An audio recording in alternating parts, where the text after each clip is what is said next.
Do they laugh? Do they love? Like they say in every song. If it's true, that's where I belong. Welcome today to the joint collaboration of the Pacific Technology Task Force with Noisy Reality in looking once again in depth at all the different situations and areas of radio and audio art that we have to deal with in the network and throughout the United States. This is the beginning of several talks we want to do, concentrating on Latinx, Latino, Hispanic radio and audio production in the United States. We're very pleased to have with us today, as someone to guide us through this, Professor Dolores Ines Casillas, who's the professor of Chicana and Chicano Studies at UC Santa Barbara. She's also the director of the Chicano Studies Institute at the University of California at Santa Barbara. Her research focuses on immigrant engagement with U.S. Spanish language and bilingual media, the representation of accented Spanish and English languages within popular culture, as well as the integration of ethnic studies within K-12 schools. She is the author of Sounds of Belonging, U.S. Spanish Language, Radio, and Public Advocacy, published by New York University Press in 2014. Sounds of Belonging received 2 book prizes. Professor Casillas is also co-editor with Maria Elena Cepeda of the Companion to Latina Media Studies and Latino Media Studies, released by Routledge Press in 2016. She also is the co-editor with Mary Buchholz and Jin Suk Lee of Feeling It, Language, Race, and Affect in Latinx Youth Learning. Sounds of Belonging has been cited in different media venues such as the AP, Pacifica Radio, ABC News, BuzzFeed, and National Public Radio. Her current manuscript language apply as heard through different media technologies. She's also the co-convener of the Sound Studies Caucus for the American Studies Association, director of the Spanish and Bilingual Radio for the Radio Preservation Task Force, hosted by the Library of Congress, and a regular contributor to Sounding Out, a sound studies blog, which I highly recommend to everybody to go check out. She is also a board member of Adelante Charter School, the only dual-language Spanish-English K-6 elementary school in Santa Barbara, and the Goleta Educational Foundation. Professor Casillas, it's a great pleasure to have you here with us today. Thank you for inviting me. I'm happy to be here. And first of all, I just want to add a historical note. My gran tío, Benito and Paco Collada, y mi madre, Dulce Collada. Paco was a flamenco dancer, trained and worked in Hollywood as a extra for about 25 to 30 years, and was also a singer. And my gran tío Benito, set and established the first Spanish nightclub in New York City in the early 1920s called El Chico. And that nightclub featured Mexican, Caribbean, Latin American, and Spanish troops. It existed until 1967, when the mafia basically forced my family out of the place. Wow. And my mother, Dulce Collada, she was very close to all these different performers. She grew up with them. So it's too bad they aren't around, because they would have great insights into the early parts of your book, Sounds of Belonging, talking about the 20s and 30s and 40s in terms of music and radio. But too bad they're not here to share it with us. But thank you so much. I want to get that little personal note off the side here. So let's go into my first questions with you, which, again, we're going to open it up to other people. And later, when you do that, just raise your little hands as Zoom calls for, and we can bring you all in. But first of all, since this book was published in 2014, I want to get your sense of what has happened since then. When one looks at all these different studies about Latin media in the United States, print, TV, radio, etc., one thing that strikes me is that radio participation among Hispanic Americans is higher than other groups in the society, and that traditional forms of print media, like traditional forms of print media in the rest of the society, have declined. And the other interesting aspect of this is that during the pandemic, social media use by Hispanic Americans increased percentage-wise greater than others. And I'm wondering what's your sense of, if you were going to write or synopsize what has happened from the time you finished your book and it was published in 2014 to now in 2022, what sort of comments would you say about this whole situation in terms of Spanish speaking media and particularly radio? Well, that's a great question, because I end the book in 2014 talking about the role of Spanish language radio and these historic marches that took place across the country during that time. But since then, there has been a rise and uptick in commercial Spanish language radio. But since the pandemic, I have seen a huge rise more of Spanish language and even Mexican indigenous broadcasting in Zapotec in California or Mixtec in California since the pandemic. So I'm starting to see bilingual programming not be just Spanish and English, but be Spanish and some kind of indigenous language from Mexico. So I think how we're defining bilingual radio or what kind of language Spanish is sharing the airwaves have changed since then.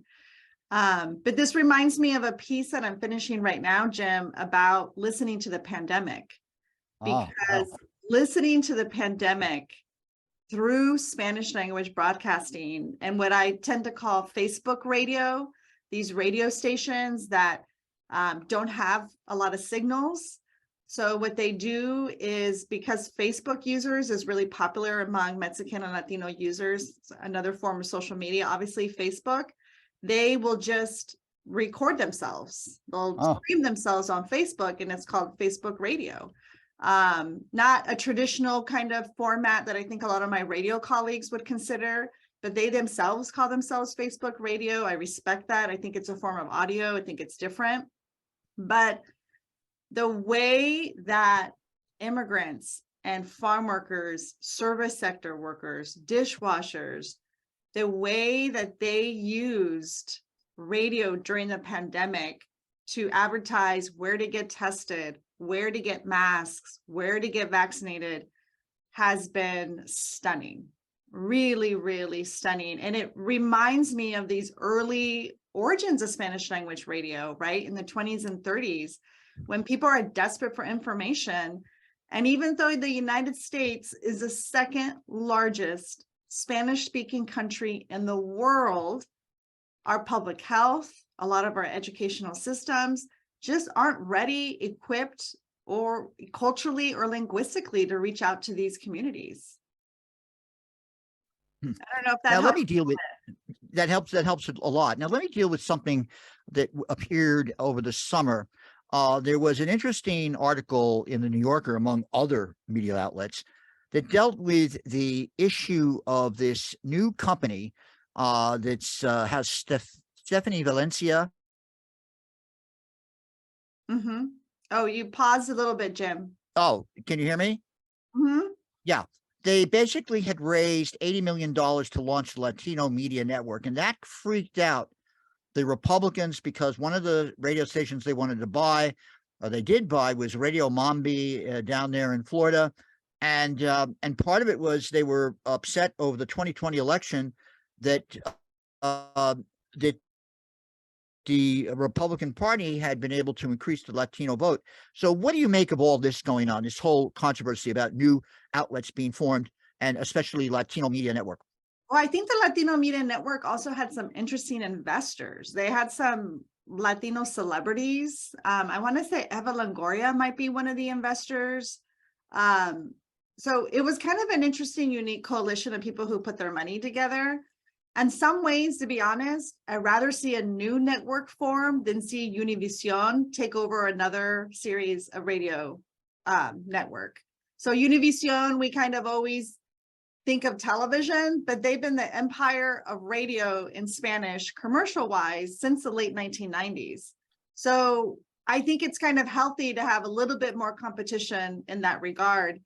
And all the news press we got about disinformation, right, during the pandemic, and especially during 2020, there's all this coverage about the misinformation, disinformation that's being fed in Spanish. But I think, Republicans were disappointed that they're going to lose a radio station that's a very strong conservative voice down there. Oh, absolutely. Now, one of the things you talk about is, I'm basically going to the last chapter of your book because that sort of gets into this issue right away, is the question of market size and arbitron estimates. I read all these studies. I read Pew studies. I read Edison market studies by our. And what's fascinating to me is that the studies show that Spanish language listeners tune in more than the average Anglo listener throughout the United States to radio, that 67% of them in surveys, I think it was a Pew survey, they would rather keep their radio than have the internet. And what's also remarkable is from 1980 to, let's say, from 67 Spanish language radio stations in the country to 1,300. I don't know what the number is nowadays, but just explain some of the takes you have from this, and also the fact that this radio is a working class radio. That seems that's the gist of what I get from a lot of what you write in your book, Sounds of Belonging. Yeah, absolutely. This is actually my favorite topic. And this is when I kind of go after all those trade magazines that insist that the only reason Spanish language radio or bilingual radio listenership has grown in the United States is because the population has grown. So they try and make this very simple cause and effect explanation for why. And certainly there's much more of an audience, but I really try and focus on how listening and the listeners are so distinctly different.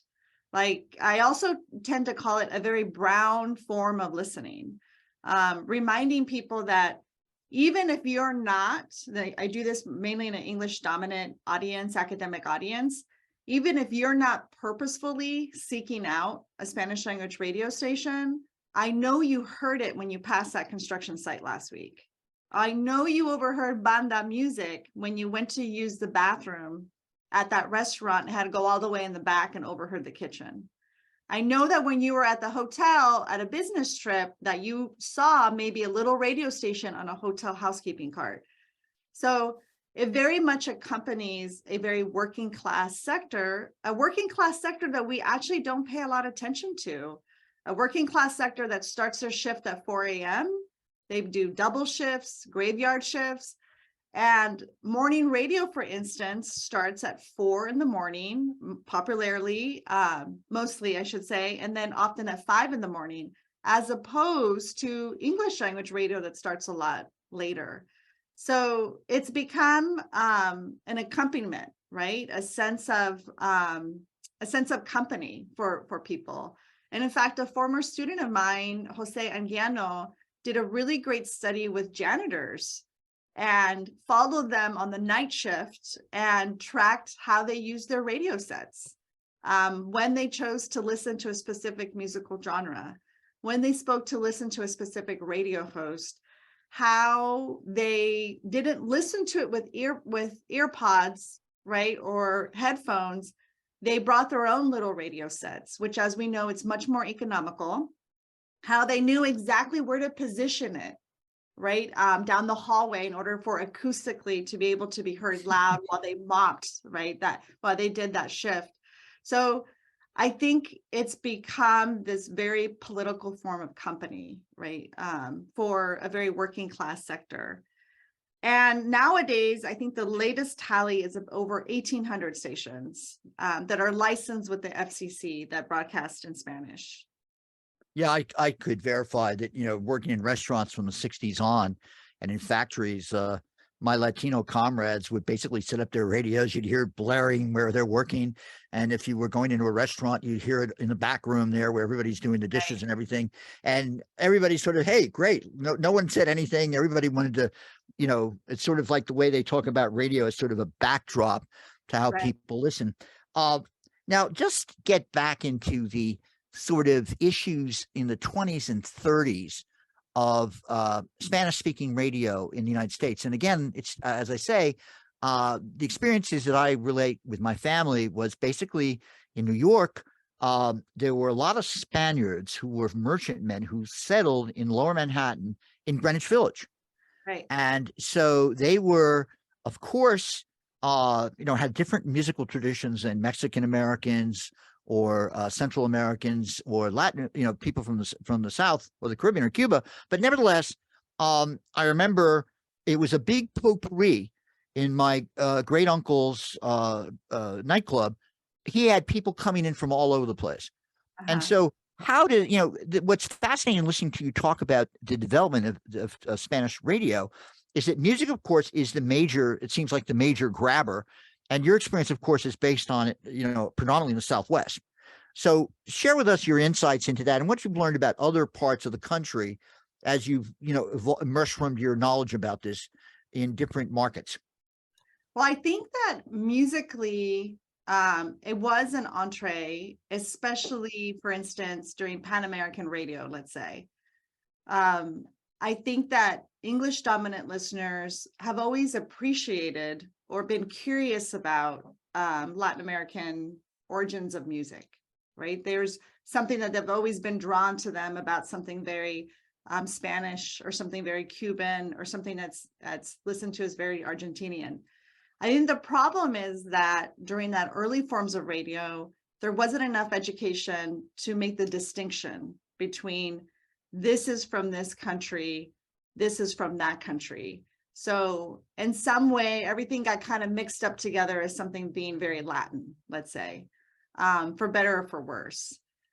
And musical broadcasting on Spanish language radio really took off in the 50s, like when Victor Records, once we started seeing more 45s take place and more policy changes in terms of how music was moved back and forth, even making commercial air travel much more affordable, moving musicians back and forth, that all helped, I think, augment this attraction to radio. And I love talking and listening to different forms about musical genres. I think we can really track our history, right, as a Latino community when we see these new development of these different musical genres on radio. But I've also always been fascinated about what is said in between songs. The unscripted buenos dias that a radio host says in the morning, because those are instances when we see a radio host really speaking directly to their audience. And I think we can listen to those little unscripted segments in between songs, in between programs and hour-long talk shows or call-in shows to really gauge the political moment at that time. So for instance, in early New York City had a fascination with learning different languages on radio. So there's this interesting archives of radio shows, people tuning in to learn French, people tuning in to learn Spanish or to learn German. Whereas in the Southwest, because there was growing, unsettling Mexican tension during the Depression, radio was used mostly to make sure that the communities there listening were safe, that they knew what to say if they got approached by an immigration agent, for instance. I had a little bit of a different early radio personality. Well, and sort of interesting because when you talk about radio form, I go to how you sort of characterize the talk shows in the commercial Hispanic radio stations. For example, you mentioned someone who I was not familiar with, Renan Coelho. Oh, yeah. El Cucoy de la Mañana, who sounds like a real character. And then you mentioned a guy who was the telegraph operator for Pancho Villa, Right. who actually got involved in politics. And there's a mixture of people calling up. What fascinated me was you were talking about they would get attorneys on to deal with people's practical problems with immigration issues. Right. And so is that a form that just comes right in and then stays there? And then also the gender politics of the morning shows. I mean, you sort of like critique that. I mean, where are we at now? And just give a sense of how historically that's evolved. Yeah. So I'll talk a little bit about gender and the male hosts in a minute, but you had said something first. Oh, immigration attorneys. They really came on the scene in the 1980s. When the Immigration Reform and Control Act of the mid-1980s, the opportunity to have Mexican nationals. 1 million Mexican nationals were given what people view it as the amnesty bill, but they were given the opportunity for citizenship during this time. And it was historic, but it was also a scramble. And it wasn't necessarily the INS at the time, before Homeland Security, that was given information, even if they were given information in Spanish language information to people who wanted to investigate how to arrange their legal status. There's already this relationship that Latinos have with radio hosts. So that became a trusted source for, now you explain to me what this means. You tell me simply what I need to do in order to do this. And it started the rise of having immigration attorneys host a lot of call-in shows, a lot of Q&A shows. And even if you go to univision.com, they're going to advertise either immigration attorneys, right? They advertise on their homepage, or they're going to advertise their show. Now, we've seen a rise in doctors and nurses and social workers and public health officials that now make a lot of appearances, right, since the pandemic on Spanish language radio. But those call-in shows were very, very important, so that you might listen to someone's predicament in Texas and know that your neighbor has a very similar predicament, and then share that information. And also, attorneys are expensive, and there aren't that many who speak Spanish. And again, this just became a trusted source. So it was, I think, decades in the making to make this very trusted. And in terms of gender, right, I do always want to point out that despite the popularity of Spanish language radio in the US, and both commercially and public radio, community radio, we still tend to listen a lot to the male voice. But in particular for Q&A shows, that's when I hear a lot of women.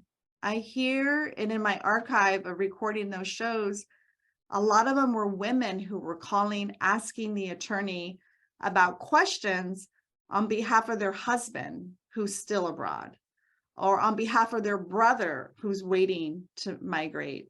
It was usually always on behalf of a male loved one. So it really made me consider, women are calling from their homes. And I knew it was from their homes because I could hear children crying in the background. I heard pots banging. And when I first started doing this research, I remember being annoyed. I remember recording and listening to it and thinking, oh my God, please don't tell me that's, just out of hours of listening, like, oh, I'm not gonna be able to hear her question because a kid's crying in the background.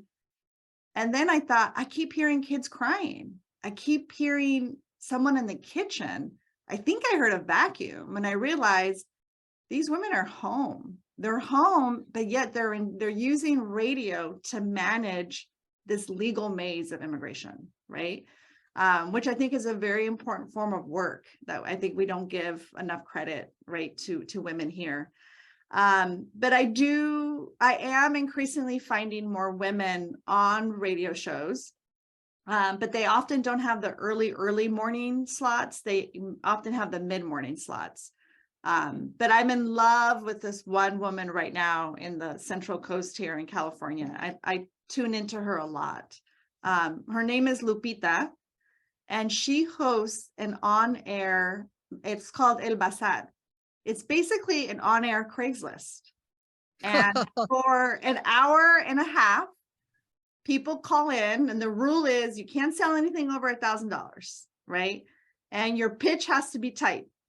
And that's all she does for an hour and a half. And when I looked at my last set of recordings, she had averaged 47 phone calls in the first 33 minutes. Holy cow. Right. And people are calling in, like Jesus is calling in because he's going to go to Mexico for a month. So he wants to keep his iPhone here. So does anybody want to lease it for a month? Wow. Pepe's calling because he needs 4 tires for his Dodge Ram. Does anybody have an extra set of tires that can sell him? So it's really fascinating, right? And again, another instance of people being drawn to radio to do this and not necessarily the internet. Well, it's funny because when I look at, I'm a big I study Nielsen ratings of the network right. and in general and all the time. And it does stun me when I look at the sizes of these markets of these Latin shows in all the different market areas. Now let me shift to the question of community radio and the CPB and all that kind of issues. In your book, you talk about the development of what would be known to us as community radio, such as stations like La Voz del Pueblo in Santa Rosa Right. and other stations like that. And again, when one looks at the history of community radio, this is all like boom, like these issues are not valorized. They're sort of swept into no man's land.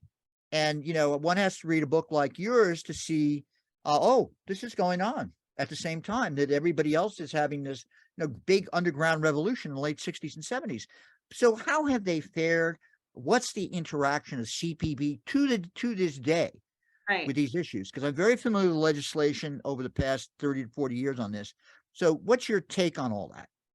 Well, yeah, in the book, I talk about the first 3 licensed community radio stations and how incredibly difficult it was for them to secure an antenna, secure a location on top of a mountain, install the antenna, get space for the radio station. And I think people take for granted, especially today, when people think they can just order a $50 mic off Amazon and then just get online and start your own podcast. I think people don't remember, right, just how difficult it was to secure airspace, broadcast space. And during that time, it was really in farm worker communities. And I stress that because some of our most successful public and commercial radio networks in English are in urban areas.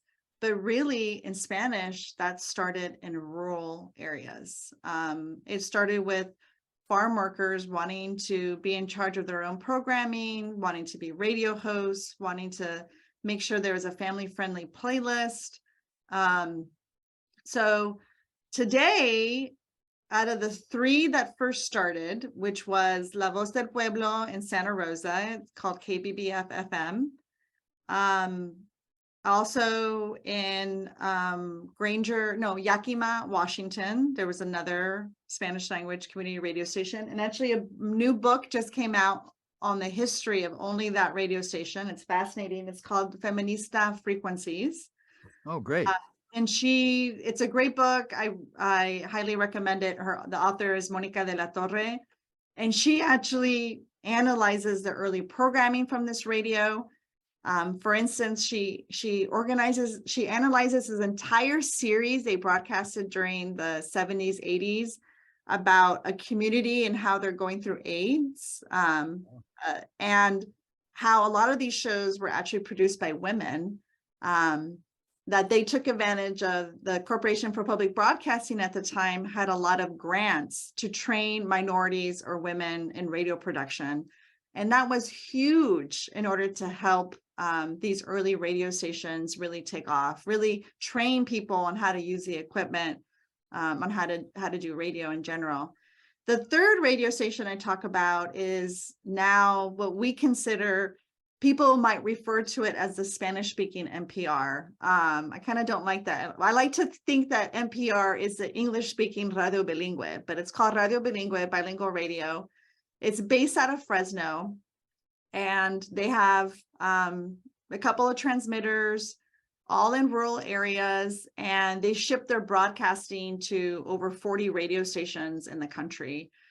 And their person who started it, Hugo Morales, has received a lot of public radio accolades for growing this network. And they host also a very popular Q&A show with attorney as well. And it's a really wonderful public radio network.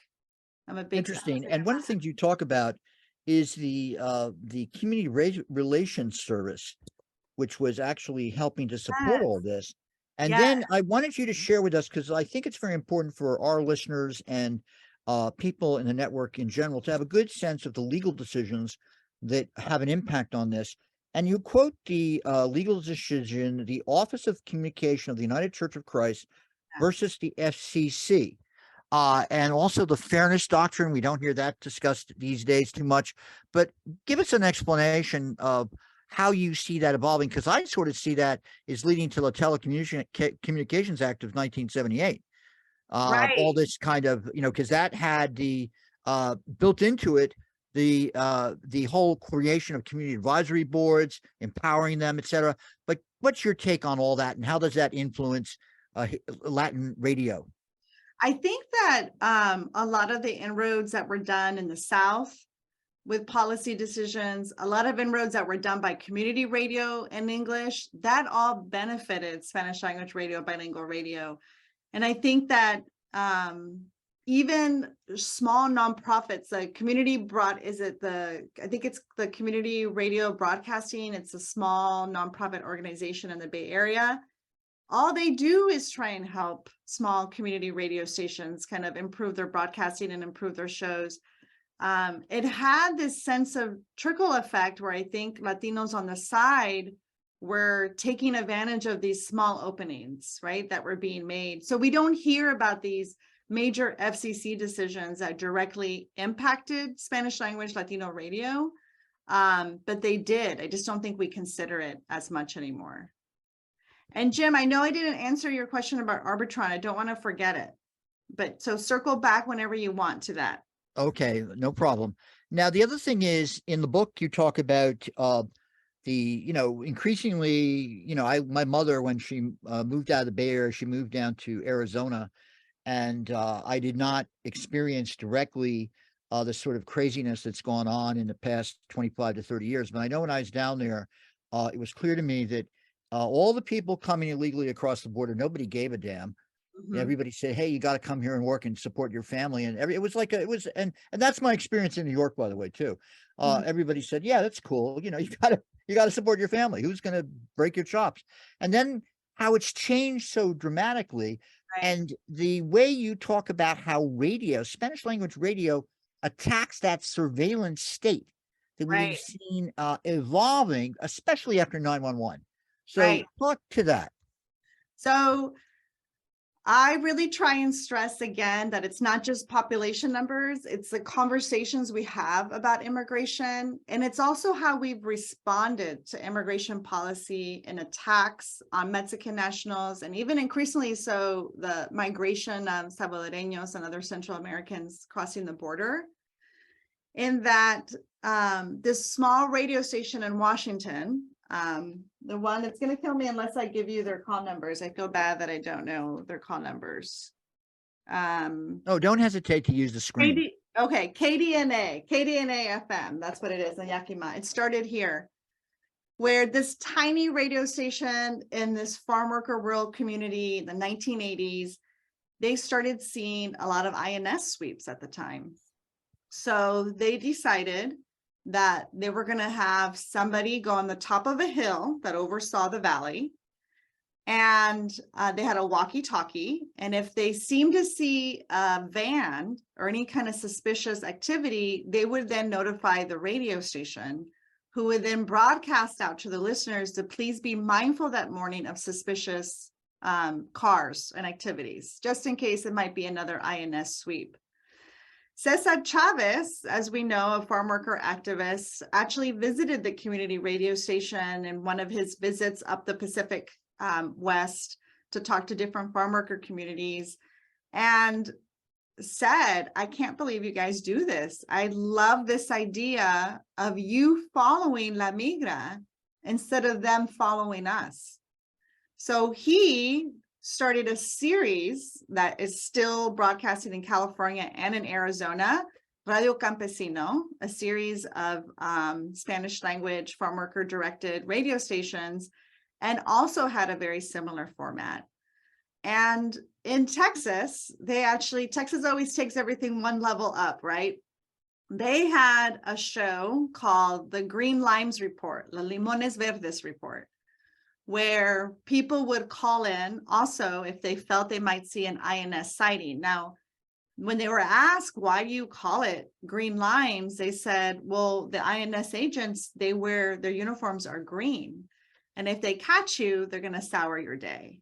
So they actually used a lot of humor and play, because at that time, before this development, what I think is this militarization of the border, people would get deported and come back a month later, right? I always think my dad was from El Paso, Texas, and when the border was not developed very much so at all. And I remember him sharing that when he was a kid, they gave the border agent a Christmas gift because it was just somebody in their lives they saw every day when they crossed the border back and forth. Whereas nowadays, we can't even fathom that kind of relationship, right, with border officials. So now with the development of radio, we've become so much more savvy. So now a lot of people use code words. So my favorite was recently, 10, 15 years ago, I actually purposefully will not share anything recent within the last 5 years, just to be very protective of like the different ways people are communicating on Spanish language radio. But 10 to 15 years ago, there was a sweep of immigration raids in LA, and a bilingual radio station in LA, if they got a phone call, like a tip that they thought they saw a sweep or a sighting or a raid, they would play the Vanilla Ice Ice Baby jingle and then broadcast the intersection of where they were. And that was a way, right? All these code words, right? These very transgressive ways of alerting the public to be very careful. In the 1980s in Texas, they used to also say, I think I hear a mosquito. And a mosquito was a reference to an INS helicopter, which we don't use at all today, right? But again, you kind of, in listening to radio, you're also tracking the different ways that the INS had been tracking immigrants as well. Well, one thing they did do, of course, is when they had those massive demonstrations against immigration legislation, which took everybody by surprise. Right. Obviously, yeah. Just so talk about that, because Spanish language radio was behind the mobilization. Right. And I love Joel Stein. He writes a lot. I don't know if he's written a lot lately, but he's a journalist who would write quite frequently for Time magazine. I'll never forget, during that time, he had an article titled 500,000 and no one called me. And it was really a point about how did I not know this was happening? And I think it was this huge recognition of how English and Spanish language media often work parallel, right? And I think that's something that's changed since 2014, is that increasingly, for instance, Telemundo now has recognized, like, maybe we shouldn't have all our programming in Spanish. Maybe we should incorporate English. So there's a way in which there's much more of a recognition that we consume different media in different languages, and that's okay. Now let's circle back to the Arbitron issue. Sure. And I love this chapter, desperately seeking dinero. And then you started off with a Arbitron official calling up in 2001, Radio Nueva Vida, and saying, "Who are you guys?" And like, and the Arbitron, debate, I listened to it in Pacifica rather intensely, pro and con, and I'll get to that in a minute. But give us your sense of how this works and how, because of course, if you don't get good Arbitron ratings, you have a very difficult chance to get good advertising rates. Right. So, it's such a love-hate relation. It's such a complicated relationship with Arbitron. And now Nielsen bought Arbitron. So now we just do Nielsen. Right. It's such a complicated relationship because these numbers have so much weight. And I know that even in public radio, you want to throw those numbers out to donors. You want to throw it out in applications for grants and funding. Commercial wise, they want to throw it out to sell ads, right? It dictates revenues. But really their methods are not always that sound. And I should confess to you that I was so excited. 3 months ago, I got asked to be a Nielsen listener, to be a part of the Nielsen study. And I was like, they have no idea who they just sent this to. Yeah, right. So I talked about, in the book written in 2014, and since then I've written other things about Spanish language radio, different dimensions. They sent you a PPM? They did not send me a people meter. They didn't. Oh. They sent me an old school diary. Oh, hilarious. And I think they did that because I am identified as a Latino listener to them, right? But they sent me a survey with a dollar bill. And I did the survey, took the dollar bill, did the survey, send it back. They sent me another survey with a $5 bill. I did the survey, I sent it back. They sent me another one, and they sent me a phone call. I did a phone call. It was a really long phone call. And right away I was like, they're going to lose busy Latino listeners with this, because this survey was too long. And I was doing dinner at the same time. I was making dinner at the same time and talking to this woman. Then they sent me another survey with a $10 bill. And then I got their diary. So all these steps, and I'm a privileged upper class bilingual person who has flexibility in their schedule. There's no way that my family members would want to be a part of this study. So it really makes you wonder, who are you really targeting when you try to gauge who listeners are in Spanish? So yeah, and I knew that she didn't have a lot of, she was really unaccustomed to some of the radio stations I was saying that I listened to. And this, of course, I'm like totally taking advantage of all the little Spanish language radio stations I listen to and naming them all just to help them out, right? But yeah, it was very interesting. So I think their methods, they've always have had a hard time, in particular with Black listeners and with Latino listeners, with non-English language listeners. I haven't seen a huge change in methods with Nielsen. I think Nielsen has beautiful listener reports that are available to the public. I think they're a very strong brand, but I don't think we question them enough. I think it's very complicated. We're very dependent on them. All right. Well, I'm going to ask you a question that directly deals with Pacific issues. Now, I'm one of the people who's probably more familiar with the metrics of the stations over several decades than most. And we have a constant problem with our Spanish language programming in that, you know, we're deploying it on predominantly an English language radio station. And then you'll have the problem of, okay, all of a sudden people listen to English and then boom, into Spanish. So you have a drop of audience. And in some cases, you know, I've correlated the Nielsen ratings with the amount of money that is pledged, et cetera, our streaming data. We get streaming data that's live. And so you get, in some cases, shows that get barely 200 to 500 listeners at the most. And then you'll have a situation where, you know, people feel they should have this on because they're in the Los Angeles market or the New York market, and yet they don't attract audience. And then they'll argue, oh, look at all these statistics for all these other shows. So what are your thoughts about that? I mean, sometimes I think Pacifica should just simply invest in, if we had the resources, a completely separate Spanish language service totally. But what are your thoughts about this dilemma and problem? I think Los Angeles in particular and New York in particular are the hardest markets.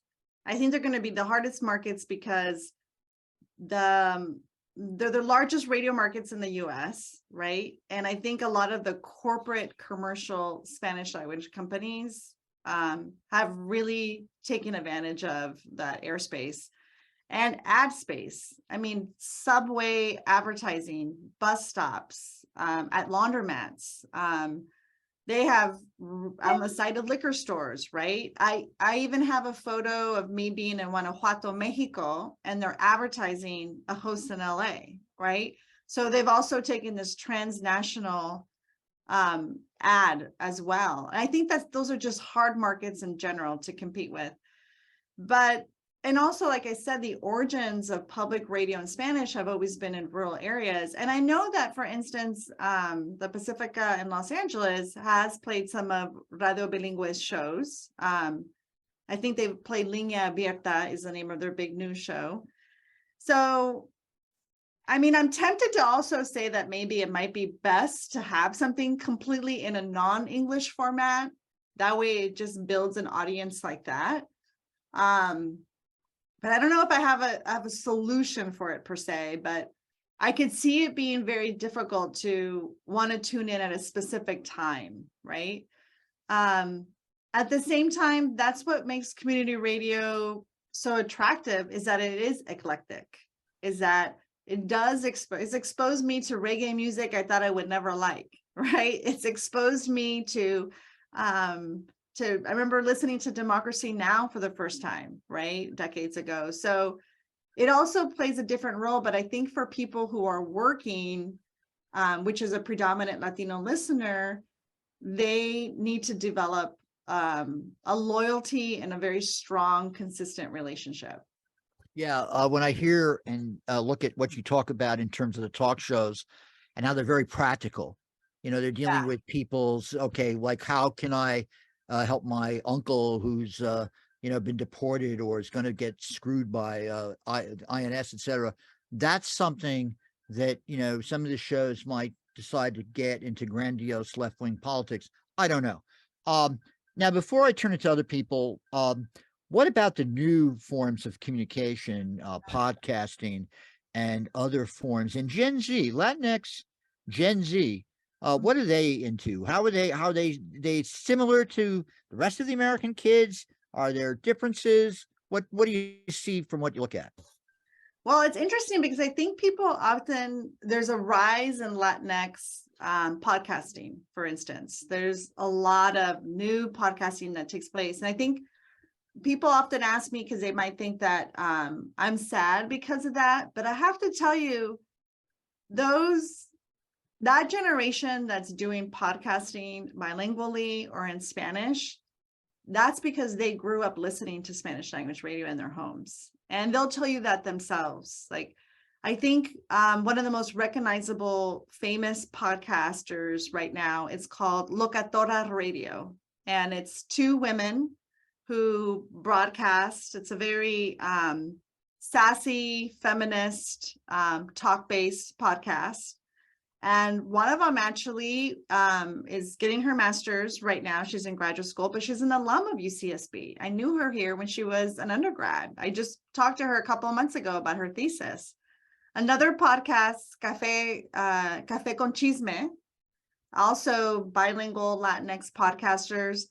One of them was also a former grad student of mine. So I like to think that they're not in competition. This is just another form of radio, right? It's an extension of what they've already have recognized at their home.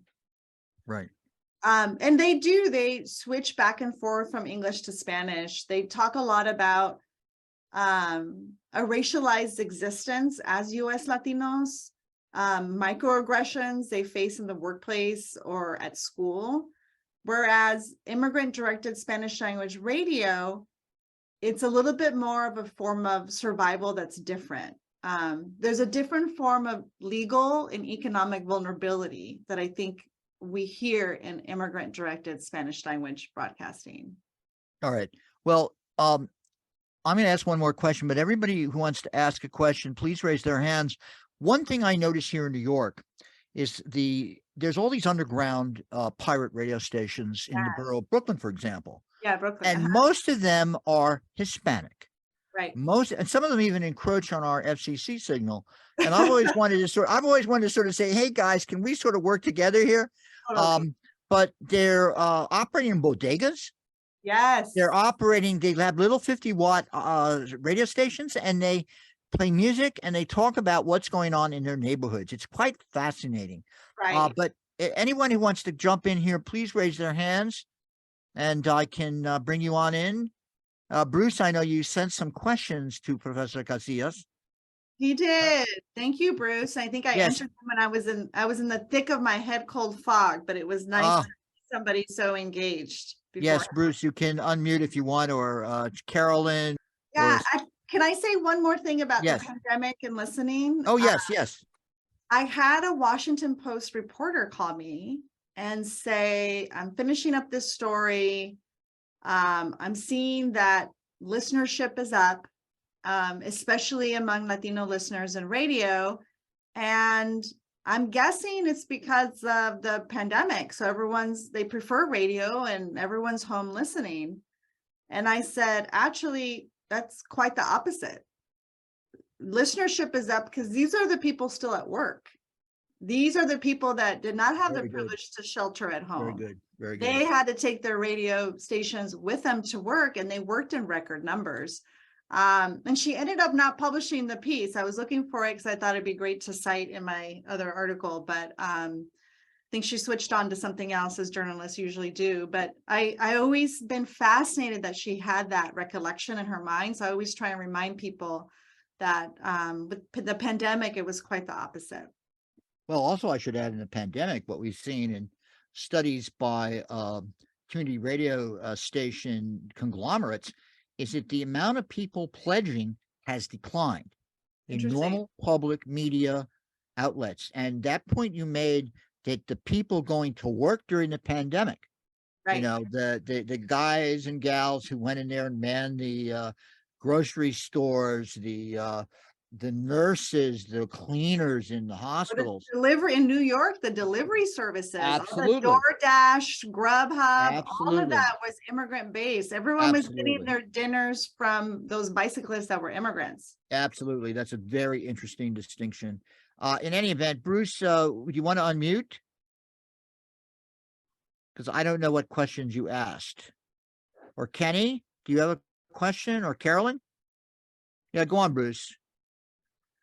Yeah, I mean, I also read the book back to front. Yeah, I read it. That detail. I read it in reverse just to see what the current stuff was. And I would be interested in what you think has happened since 2022. I mean, since 2014. Principally, like internet radio stations. You can basically start an internet radio station nowadays for $1,500. Right. So I wonder what's going on that you've seen with the Spanish language small internet radio stations. Yeah. I've seen, I mean, it's interesting. Like I said, you're right. It's like $1,500 to get the internet signal. But I think developing a following, that's what takes work, right? A lot of my colleagues lately, they'd love to have this assignment about, oh, we're going to make a podcast as an assignment. And I can't stand that assignment. Well, it's a good learning assignment because people realize how hard it is, but you just hear some really bad audio recording, bad audio stories, and forgets the idea that it's a craft, right? It's a craft to do radio. But I think it's the following. So for instance, there's this tiny radio station 45 minutes down the road from Santa Barbara. It's called Radio Indígena, and it translates to indigenous radio. They have a wonderful, strong following. And you can like them on Facebook and listen to their Facebook radio. They have an antenna, so they also are on broadcast radio. But really, they're connected to this nonprofit that serves indigenous Mexicans and other Mexican immigrants. And it's that relationship with that nonprofit that's really driving the success of that primarily social media type of radio. So every once in a while, people try and throw something up on the internet, and it's hard. It's hard to do a nice web page. It's hard to find time to be consistent, right, with your news shows. But I really feel that the ones that have been most successful in non-English is because they are already tied to a very strong community organization. If I can ask another question, Hispanic college radio, what's happening there? That's great. I find some of the best radio is actually at the colleges. Right. I know there's actually a great Saturday morning radio show here at our own UCSB radio station as well. I actually think some of the people that we see in journalism, actually, Mónica de la Torre, who wrote the book, Feminista Frequencies, that I recommended, where she traces a community radio station. She co-hosted a show, I forgot what it's called, but she talks about it in LA. I think she at Pacifica as well. So I think, and I had a little co-host show also when I was at UC Davis. So I think that experience in itself is so formative for those of us who study radio, who study media, who work as journalists.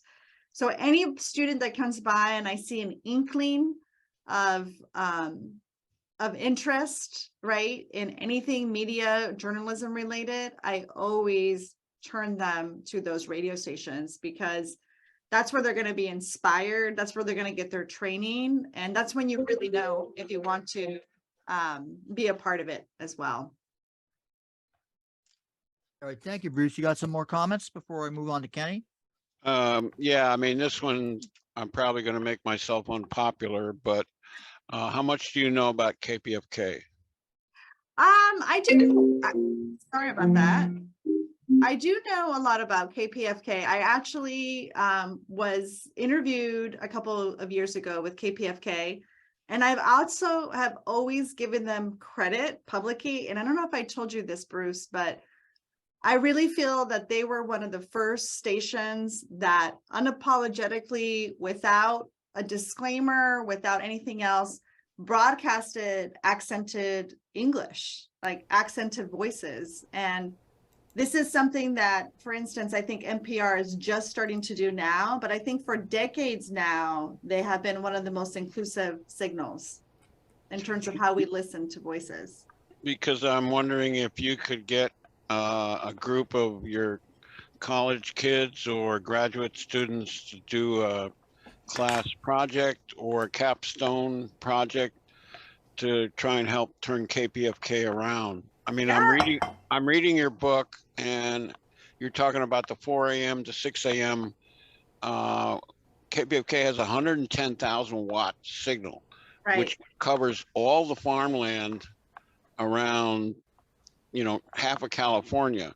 Right. So they could be either be broadcasting radio bilingue programs or doing similar programs, and they'd have a huge audience because they're reaching places that nobody else reaches. I mean, I think that really could be a wonderful thing. That's it. Well, let me add to that. What you suggested earlier, Professor Casillas, the graveyard shift. I'm thinking here in New York, folks who work in the graveyard shifts, hell, that might be an interesting place to just experiment with an all Spanish language show that would be oriented. One could create all sorts of different things, including having lawyers on. I don't know who the hell would get up at 4 o'clock in the morning in New York for that, but to talk to people about their problems with the things you're talking about. And that, I think, I never thought about that. Just thinking about that just now when you're talking. Kenny, why don't you jump in there, Kenny? Okay, I'm coming. Here I am. Okay. Hi, really enjoying this program. Very good, very good. My question is a little more academic, I think. In terms of non-Spanish speakers learning to speak Spanish, Right. or non-English Spanish speakers learning to speak English, what is your viewpoint on if it's balanced or should push more one way or the other? And also, what have you experienced as other people involved in this, other producers or media owners? What is the public's viewpoint on it? What does the Spanish language public feel about that? And what does the non-Spanish public feel about that? Well, I'll go kind of backwards on that with those like 3 little topics. One, you're actually speaking to one of my chapters in my next book, where I actually analyze how immigrants learn English through audio sets.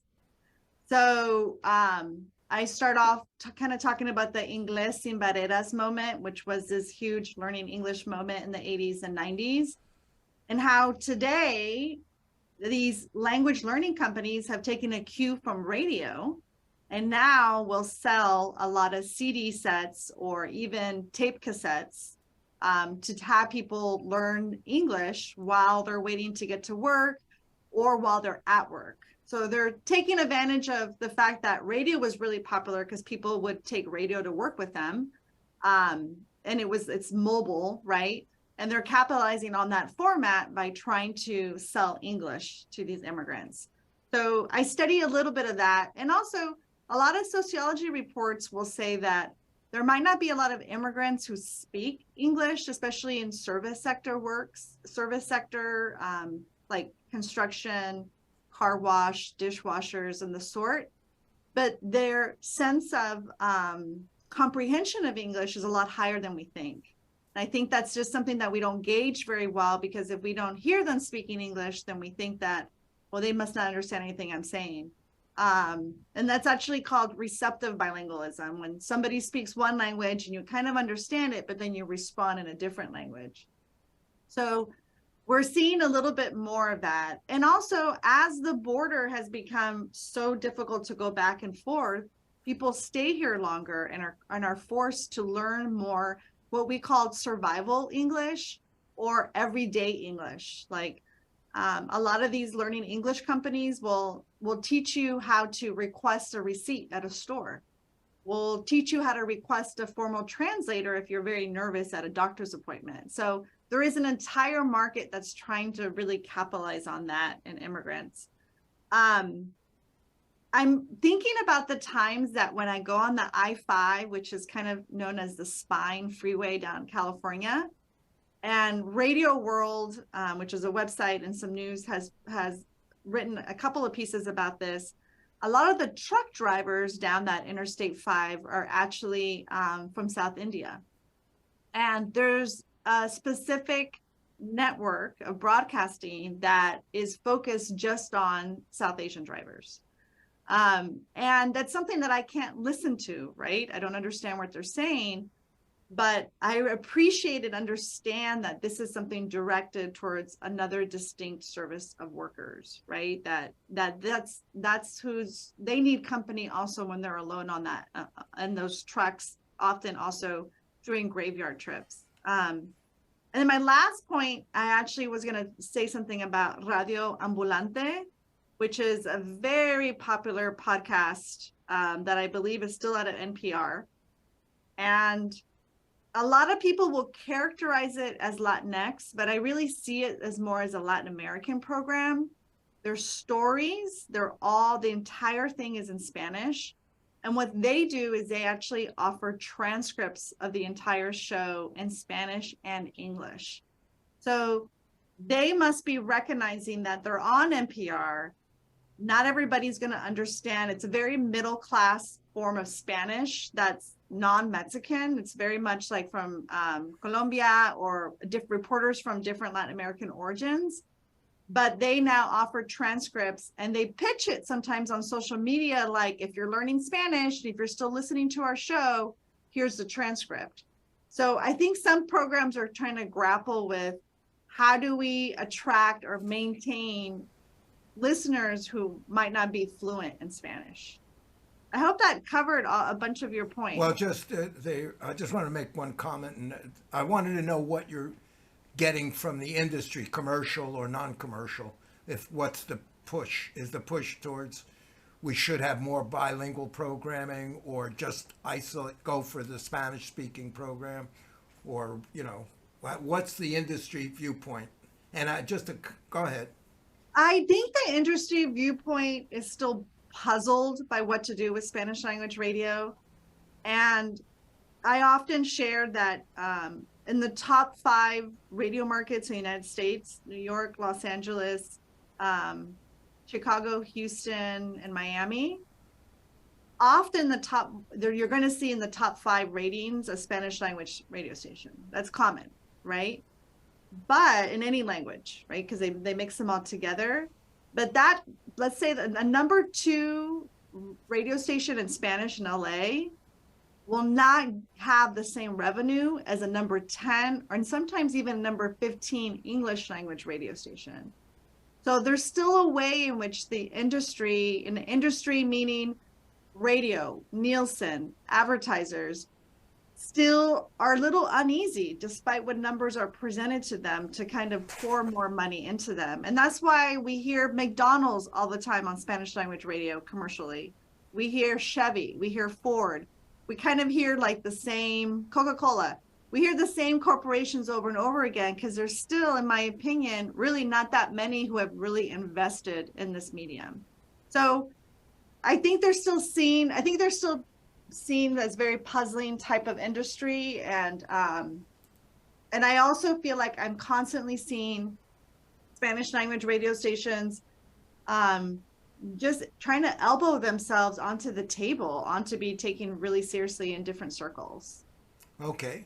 All right, good. And did you express what your personal viewpoint is on it? My personal viewpoint on it, I think that I have a lot of respect for, I think there's some Spanish language community radio stations, commercial radio stations, like the example I gave of Lupita, who hosts this hour-and-a-half kind of Craigslist show. That is such a community-oriented show, but that's on a commercial signal. On that same commercial signal, 107.7 Radio Bronco, there's one guy there that every time there's an emergency warning that comes out of Santa Barbara County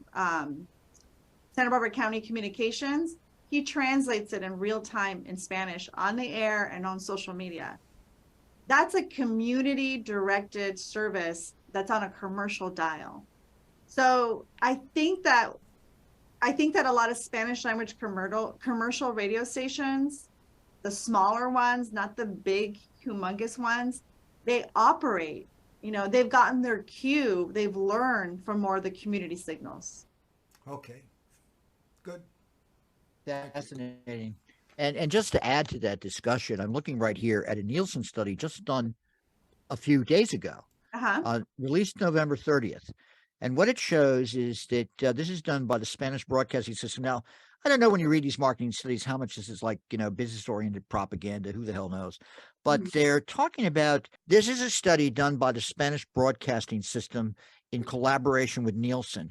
Right. And essentially, this is released in November 30th of this year. And they talk about how Latino collective buying power has risen by 2020, and they estimate it now as nearly $2 trillion. And so they're projecting it to rise in the next few years to 2.6 trillion. Now, we know in the United States, of course, money talks and BS walks in terms of how people think about things. And so I wanted to throw that in the mix because, but to get back to the questions we're dealing with in terms of community radio, are there existing now, in your mind, good training programs that are conducted in Spanish that can teach young people coming in off the block about how to do radio art and production? Because obviously podcasting is indeed in doing a good radio show. I mean, I've been following this for a long time. I remember watching when This American Life burst out with their podcasts, This American Life. He used to actually work at the news department in BAI a long time ago in 1990s. So I remember all this. And it all, to me, was really good crafted radio that we're listening to. So are there programs that exist to your knowledge that are conducted in Spanish or in English, for example, that have a public motivation to teach the skills to anyone coming in there, sort of something that exists similar to what happened in the 60s. And, I know we're not in the 60s anymore, but, that sort of, does that exist in the country? To my knowledge, I'm assuming that maybe the Radio Bilingüe's Fresno radio station might have something like that. I can see them very well hosting internships like that. I could also see maybe NPR trying to do something like that as well, but that would be phenomenal. That's actually something that I would really, if Pacifica is ever interested in doing something like that, I'd be happy to send students your way. I mean, to my knowledge, there's only 2 master programs that specialize in bilingual journalism in the country. Wow. One at University of Nevada, Reno, I believe, and the other one for sure at the University of Arizona. I know the person who headed that one up. She would be happy to send you students to do something like that, but that would be phenomenal. Well, that'd be something I would think that I'm currently a director, probably not for long, but but that'd be something I would advocate that we try to do as an institution and work with outside entities, including the federal government, as far as I'm concerned, because this is something to basically benefit the whole country. Right. And it would be really interesting to do that. And I'd love to. Yes, it's just terrific to have you join us today. It was. Does anybody else have any kind of comments? Because I know Professor Casillas has a little bit of a cold, so I don't want to keep her on too long with her sore throat. Anybody have any other questions before we end this meeting for today? Go on, Bruce. One last question. I mean, I'm married to una ecuatoriana, and so I watch a lot of television, Telemundo, Telenovelas. Telemundo, Univision, and what you said about Facebook is absolutely true. Because like from 6 o'clock when she gets home till 9:30, she's on Facebook. Facebook or Watching WhatsApp. stories or Yeah. whatever, the cousins in Ecuador playing the guitar, Right. the whole 9 yards. Right. But it's always struck me there's a certain quality of infantilismo Mhm. a la parte de Univision y Telemundo Right. que le tratan a los hispanos como niños. Right. Y so I wonder, why is that?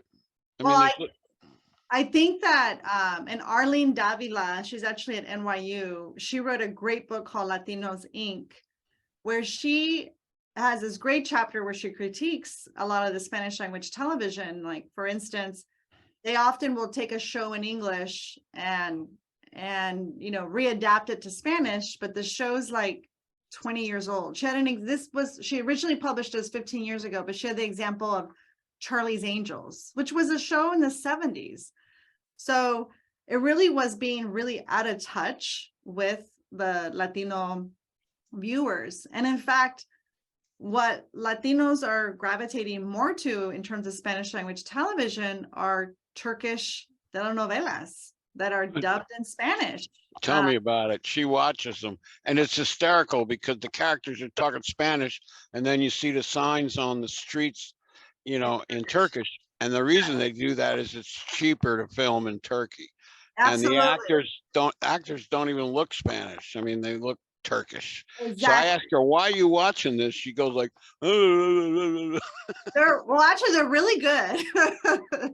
They're really well produced, but this is actually a company who has taken a cue, right, and has really upped the game in terms of telenovelas and has really hijacked the Spanish language television market, especially women, with their telenovelas. So, Jim, but I agree, it can be very infantilizing. Right. Jim, can I get a question in? Yeah, just 1 second before This you is do Jack that, Jack. DePalma. Go on, Jack. I'm WBAI. Thank you very much. Your presentation was wonderful. Jim, I unfortunately got disrupted while you were on the phone, and I missed about a half hour of what you were talking about. But I wanted to make an observation about a half hour ago about my experience with radio and my wife's. Mhm. This morning, we were talking about political information and media and newspapers. And my father, I'm not a Spanish immigrant, but my father was an Italian immigrant. Mhm. And my experience was that he didn't read the New York Times or the New York News or the Daily Post or the Journal or any of that. And I would listen to Bob Grant, Jim Dingman, in the car when I was 16, when I would go with him into the city to prevent him from getting a ticket, because that's what you did when you were a working person. Mhm. When I would sit and do my preparing or my paperwork in college when I was in grad school or undergrad school, I would listen to the radio. It would be very easy for me to do other things while the radio was in the background. Right. And part of what you said about the learning the language, my uncle Pasquale, my uncle Pat, came over from southern Italy after the war, just as the war ended. VJ Day, he opened a business. He couldn't read and write. My grandfather couldn't read and write. So I doubt if they were reading like, oh, my wife said it to me this morning about 8:30. We all read the newspaper, and my father had them all delivered. I was like, well, that wasn't mine. Because the question was, how do you remember the Kennedy assassination or the Cuban crisis? And I was like, I don't even remember there being, nuclear threat. I remember John Kennedy getting shot because that was on television. Mhm. So anything to say about how you're slicing it three ways, but I want to really focus on the immigrant experience. Immigrants that don't speak the language have no resource to get information.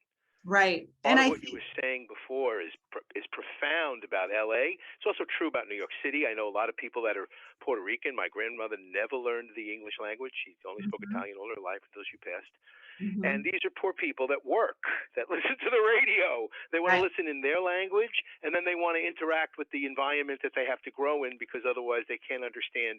My Uncle Pat used to watch Donald Duck and Popeye the Sailor to learn the English language.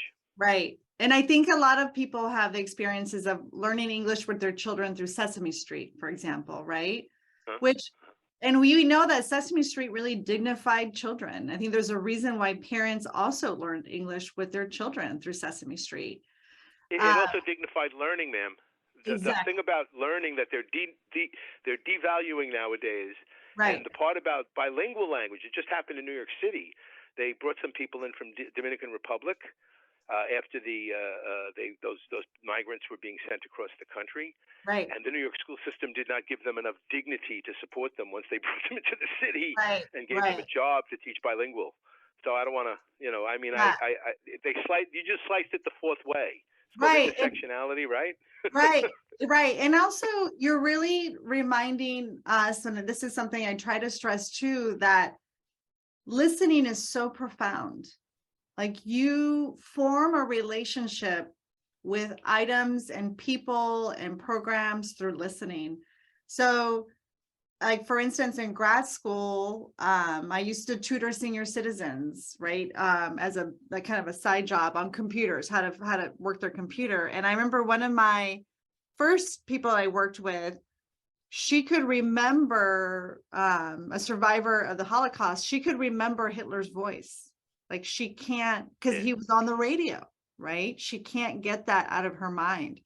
Or whenever I try and do listening exercises with students, I tell them, think about how you're having a horrible day.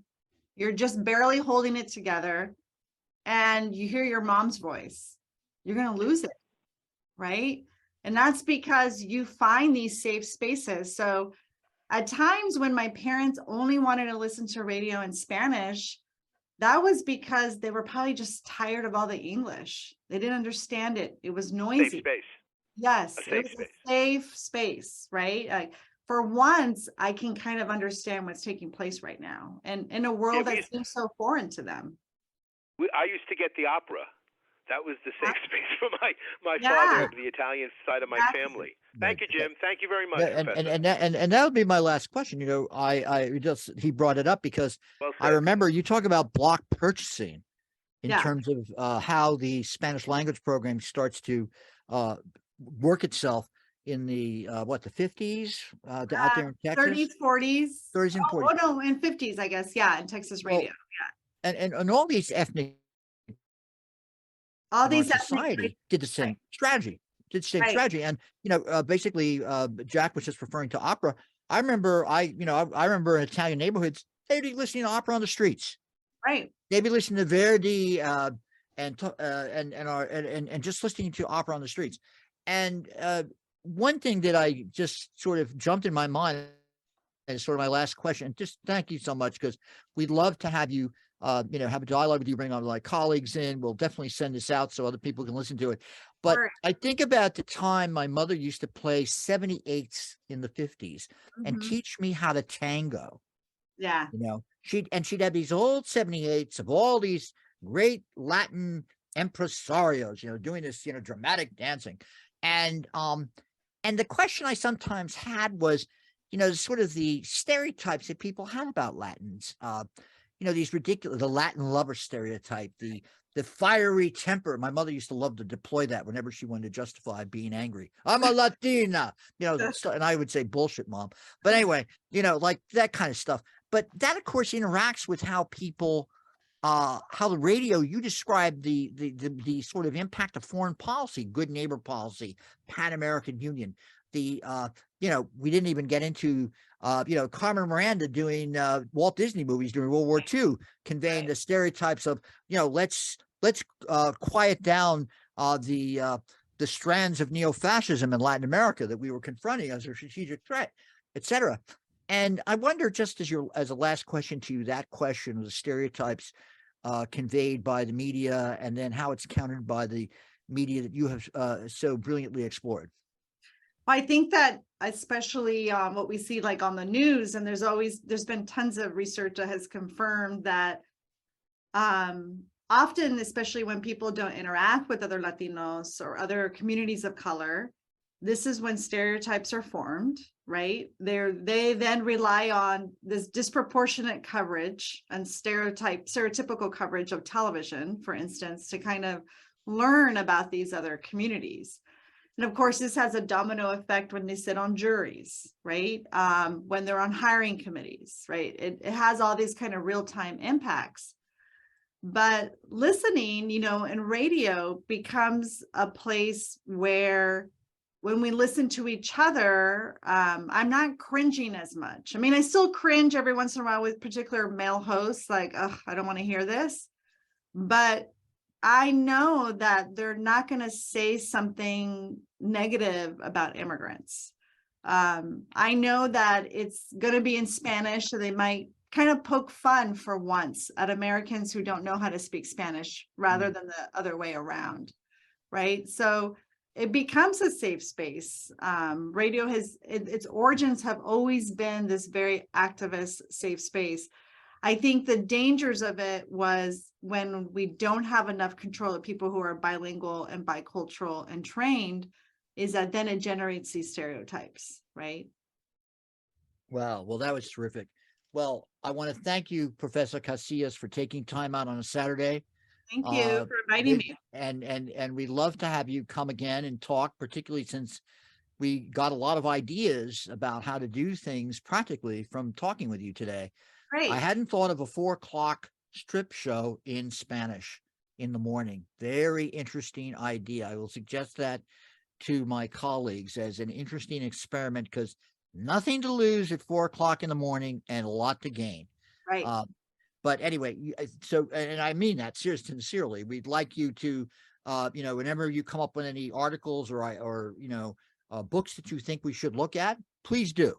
Awesome. Because most of us, this is something that's a very sore subject within the network. And it seems to me, and I had to sort of invoke my Hispanic origins, because I said, I don't want to hear this. Let's get this problem solved.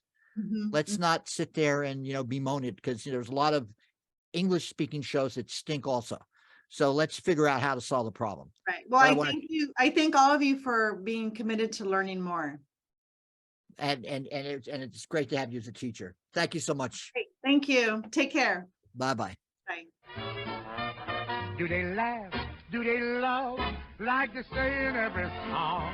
If it's true, that's where I belong.